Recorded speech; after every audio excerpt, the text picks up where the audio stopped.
நம்ம இன்னைக்கு mutton gravy எப்படி பண்ண பார்க்க போகிறோம். ஏலக்காய், 2 பட்டை, 2 கிராம்பு,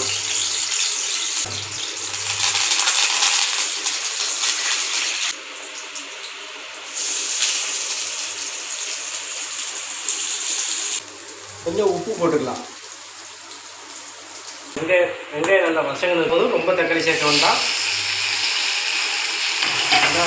மட்டன் மசாலா பொடி, மிளகாய் பொடி போட்டால் நல்லா கலர் கொடுக்கும். லைட்டாக மஞ்சள் பொடி கொஞ்சம் போட்டுக்கலாம். கிண்டிடுங்க. கறியை எடுத்துக்கலாம், அதோட மிக்ஸ் பண்ணிடலாம். கறியை அப்படியே அதோட நல்லா கிண்டி விடுங்க. அந்த தண்ணியை ஊற்றி கொதிக்க விடும்.